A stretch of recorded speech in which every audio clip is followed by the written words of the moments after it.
Selamat sore, ibu-ibu. Selamat sore.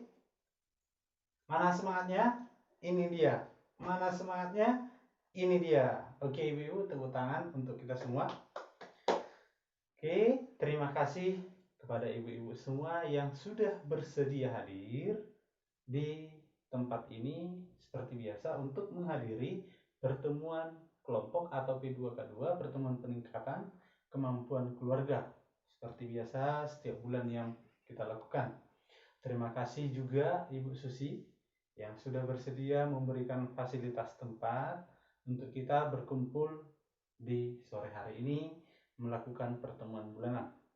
Nah, ibu-ibu, sebelum kita mulai acara P2K2, ada baiknya kalau acara ini kita awali dengan berdoa. Mari kita berdoa menurut agama dan kepercayaan kita masing-masing. Berdoa dimulai. Berdoa selesai. Oke, terima kasih ibu-ibu. Nah, saya mau bertanya dulu Bu, sebelum kita memulai. Kira-kira masih ada nggak ibu-ibu yang ingat topik pertemuan kita di bulan yang lewat? Masih ada? Masih. Tentang apa Bu? Tentang kesakitan pada anak dan kesehatan lingkungan. Ibu Esra itu pintar karena sudah menjawab. Terima kasih Bu Esra. Tepuk tangan untuk Bu Esra. Nah, tadi benar. Topik pertemuan kita di bulan yang lewat itu adalah tentang kesakitan pada anak dan kesehatan lingkungan. Tepatnya itu di sesi yang ke-10. Sekarang kita membahas sesi yang ke-11. Nah, dari kan sesi 10 tentang kesakitan pada anak dan kesehatan lingkungan. Kira-kira di rumah sudah dilakukan enggak itu Bu?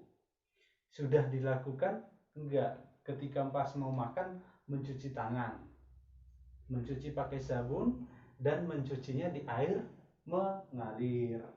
Dan juga sebelum tidur mencuci kaki. Itu sudah kita lakukan enggak?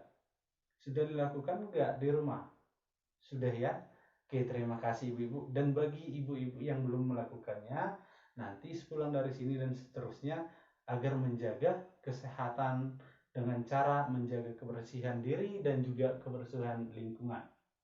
Nah, di pertemuan kita di sesi yang ke-11 ini membahas tentang pencegahan kekerasan dan perlakuan salah terhadap anak. Di situ sudah jelas dikatakan mencegah kekerasan dan perlakuan salah. Berarti kira-kira tujuan pertemuan kita hari ini adalah untuk mencegah, kita berupaya untuk mencegah terjadinya yang namanya kekerasan dan juga perlakuan salah, perbuatan yang salah yang kita buat. Sama halnya seperti yang kita bahas di sesi sebelumnya, kita harus menjadi orang tua yang lebih baik dengan cara apa? Mengurangi perlakuan salah, mengurangi yang namanya kekerasan terhadap anak. Nah, ibu-ibu, saya juga mau bertanya ini. Kira-kira kalau dikatakan anak itu, ada nggak yang tahu nggak apa definisi anak atau pengertian anak? Anak itu apa? Ada nggak? Oke, terima kasih Bu Susi. Ibu Susi mengatakan anak itu ya masih kecil, berusianya di bawah 15 tahun. Oke, benar. Ada lagi? Gak ada lagi. Anak itu masih digendong. Oke. Anak itu pendek. Oke, benar ya. Tapi agar lebih benarnya, lebih tepatnya lagi, di sini menurut Undang-Undang nomor 18 nomor 35 di tahun 2014, di situ dikatakan kalau anak itu sebenarnya Bu adalah orang yang berusia 18 tahun ke bawah dan juga yang masih dalam kandungan. Berarti ketika ada janin di dalam kandungan kita itu sudah termasuk anak sampai batas maksimumnya tadi 18 tahun. Oke, itu kalau dia anak. Nah, sekarang kita membahas tentang hak anak. Kalau dikatakan hak itu adalah yang harus diperoleh oleh seseorang karena sudah memang bawaan lahir gitu. Setelah dia lahir itu sudah harus diperoleh karena sudah merupakan martabat atau pemberian yang maha kuasa. Nah, jadi itu tentang hak. Hak anak itu, ada yang tahu nggak apa hak anak? Ayo, Ibu Zahra. Hak untuk bersekolah katanya. Iya, betul. Itu harus didapatkan oleh anak. Hak apa lagi? Hak untuk pengasuhan. Betul. Terima kasih. Berarti pintar-pintar di sini semua ya, Kak, apanya? Ibu-ibu. Karena sudah tahu tentang hak-hak anak. Nah, di sini saya akan memaparkan atau membagikan, menggolongkan juga apa aja itu hak-hak anak. Hak-hak anak itu haknya yang pertama ada 4 ya. Hak yang pertama hak hidup, yang kedua tumbuh kembang, yang ketiga perlindungan, yang keempat partisipasi. Susah diingat? Susah. Oke, biar nggak susah diingat, saya akan membuat gerakannya. Tadi yang pertama hak hidup seperti ini, tumbuh kembangnya dari bawah ke atas seperti ini ya. Baru yang ketiga, hak perlindungan, mendapatkan perlindungan dan berpartisipasi seperti ini. Ayo, bisa ibu-ibu membuat tepuk hak anak? Bisa ya? Oke, kita buat sekali. Tepuk hak anak. Hak hidup, tumbuh kembang, perlindungan, partisipasi. Oke, gitu ya. Jadi biar diingat. Nah, terima kasih. Di sini juga sudah dibuat yang namanya klaster-klaster tentang hak anak. Ini dalam flipchart jelas dibuat klaster hak anak. Yang pertama, saya jelaskan ada hak sipil dan kebebasan. Contohnya Bu, kalau dikatakan hak sipil, itu adalah hak untuk mendapatkan identitas. Misalnya akta kelahirannya. Jadi ketika anak kita lahir, hendaknya kita langsung mengurus surat-suratnya atau misalnya akta kelahirannya. Yang kedua, hak lingkungan, keluarga, dan pengasuhan alternatif. Nah, jadi ibu-ibu yang berperan penting dalam pertumbuhan anak itu adalah keluarga. Jadi di sini juga sudah dikatakan hak anak di lingkungan keluarga, misalnya dia berhak mendapatkan kasih sayang, dia berhak mendapatkan kebutuhan hidupnya, misalnya makan, seperti itu.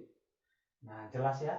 Yang ketiga klasternya yaitu tentang kesehatan dan kesejahteraan dasar. Kalau dikatakan kesehatan, berarti kita harus melindungi dia agar tidak terkena yang namanya penyakit, dan dia juga berhak untuk mendapatkan perawatan kesehatan ketika dia mengalami sakit. Yang keempat, klaster pendidikan, waktu luang, dan kegiatan budaya. Kalau dikatakan pendidikan, dia berhak untuk mendapatkan pendidikan atau bersekolah. Tentang budaya juga, dia apapun sukunya, dia harus diakui. Apapun minoritas agama, apapun agamanya, baik itu minoritas ataupun mayoritas, harus diakui juga dan harus dihargai. Yang kelima, langkah-langkah perlindungan khusus, klaster langkah-langkah perlindungan khusus. Jadi si anak itu berhak untuk mendapatkan yang namanya perlindungan. Nah, di sini Bu sudah saya buatkan contoh-contoh hak-haknya. Di sini jelas. Nah, di sini dikatakan contohnya, ketika ada bencana alam atau kekacauan, terpaksa menjadi pengungsi, aku berhak untuk memperoleh perlindungan dan bantuan kemanusiaan. Itu yang pertama. Contohnya, berarti di sini tadi haknya adalah mendapatkan perlindungan. Ini lagi ada contoh, aku berhak diasuh oleh orang tua. Berarti tadi hak di keluarga itu tadi dengan penuh kasih sayang, dalam keluarga bahagia sampai dewasa. Itu haknya, hak mendapat pengasuhan dari orang tua. Di sini juga pendidikan sangat penting. Aku berhak mendapatkannya walaupun keluargaku miskin. Jadi baik miskin ataupun kaya, si anak berhak untuk mendapatkan yang namanya pendidikan. Sama. aku tidak boleh dibeda-bedakan hanya karena perbedaan agama, suku, ras, jenis kelamin, dan budaya. Ini tadi kelompok minoritas maupun dia mayoritas atau minoritas tadi harus dihargai, jangan dibeda-bedakan. Baru apabila aku kelompok minoritas, hak-hakku tidak boleh diingkari, termasuk penghargaan terhadap budaya, agama, dan bahasaku. Nah, ini dia kira-kira contoh-contohnya hak-hak yang harus kita penuhi terhadap anak. Tadi ada hak pengasuhan atau perlindungan, kesehatan, dan juga hak untuk mendapatkan kasih sayang dari keluarga. Nah, ini dia kira-kira hak-haknya, hak-hak yang harus kita berikan kepada anak. Nah, tadi kembali seperti judul itu tadi, pencegahan kekerasan. Nah, ibu-ibu, sama halnya seperti yang sudah kita bahas di pertemuan sebelumnya, kekerasan terhadap anak itu tidak baik. Kekerasan baik maupun kekerasan fisik maupun kekerasan non fisik itu halnya tidak baik. Karena ketika kita keras terhadap anak, si anak bukan jadi penurut, tapi malah menjauh dari apa yang kita harapkan. Jadi melawan terhadap apa yang kita katakan gitu. Nah, jadi alangkah baiknya kita dengan kasih sayang, dengan lembut mengajari atau mendidik anak kita di rumah, jangan dengan kekerasan ya. Oke. Tadi di sini ada kekerasan. Kekerasan itu adalah bagian dari perlakuan salah. Di situ dikatakan setiap perbuatan yang mengakibatkan penderitaan baik fisik maupun psikis, seksual, dan sosial terhadap anak itu sudah termasuk bagian dari kekerasan dan itu sudah digolongkan ke perlakuan salah. Jadi jangan dengan kekerasan. Nah, di sini ibu-ibu, saya mau mengajak ibu-ibu mau melihat contoh dari kartu-kartu ini. Saya punya kartu di sini. Ibu bisa nggak membedakan mana yang perlakuan baik dan mana perlakuan salah? Dari sini nanti kita akan belajar mana yang harus kita lakukan sebenarnya di rumah dan mana yang tidak bisa kita lakukan di rumah. Oke, gambar yang pertama.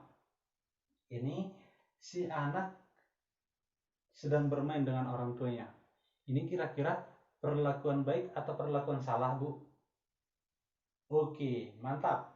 Perlakuan baik karena menemani anak bermain. Ini berpengaruh terhadap tumbuh kembangnya si anak. Yang kedua, ini juga ketika gambarnya apa ini, Bu? Bu Kori bisa melihat? Nah, anak-anak dengan bahagianya menyambut ayahnya yang pulang dari sawah. Ini perlakuan baik atau perlakuan salah? Perlakuan baik karena si anak bahagia menyambut si bapak juga bahagia melihat kedatangan si anak. Oke, perlakuan baik. Ini perlakuan apa ini? Kata anaknya, aduh katanya. Nah, ini perlakuan salah. Masa anaknya dijewer atau ditarik telinganya, ini termasuk bagian dari kekerasan, berarti perlakuan salah. Ini si ayah melihat anaknya bermain bola dan anaknya mencetak gol dan mendukung, si anak senang. Ini termasuk perlakuan baik. Bu Esra, tahu nggak ini perlakuan salah atau perlakuan baik? Perlakuan salah katanya. Oke, benar. Karena apa? Ketika anaknya ngikut sama ibunya, si ibunya bilang apa? Nyusahin aja katanya. Nah, jadi di sini juga ada terakhir ya. Si ibu sedang menculik si anak. Ini adalah perlakuan salah. Terima kasih ibu-ibu. Berarti sudah bisa membedakan antara perlakuan baik dan perlakuan salah. Nah, itulah kira-kira bahasan kita pada sore hari ini. Harapan saya semoga ibu-ibu bisa melakukan itu di rumah atau bisa mencegah yang namanya kekerasan itu tadi dan juga bisa melakukan atau memenuhi hak-hak anak kita di rumah. Nah, sampai di situ ada pertanyaan kira-kira, Bu? yang mau bertanya silahkan. Oke, cukup jelas semua ya, tidak ada yang mau bertanya. Karena sudah tidak ada yang mau bertanya, saya sudahi pertemuan kita hari ini, dan di bulan yang akan datang, bulan depan, kita akan membahas tentang penelantaran dan eksploitasi terhadap anak. Tempatnya di rumah Bu Lili. Bu Lili bersedia nggak, Bu Lili? Oke, bersedia. Nah, jadi tempatnya di rumah Bu Lili di bulan depan. Nah, terima kasih saya ucapkan sekali lagi ibu-ibu karena sudah mendengarkan apa yang kita bahas ini dengan baik dan melakukannya nanti juga di rumah. Sampai di situ aja pertemuan kita, karena tadi sudah kita awali dengan doa, baiknya juga kita akhiri pertemuan kita dengan doa. Untuk itu, marilah kita berdoa menurut agama dan keyakinan kita masing-masing. Berdoa dimulai. Berdoa selesai.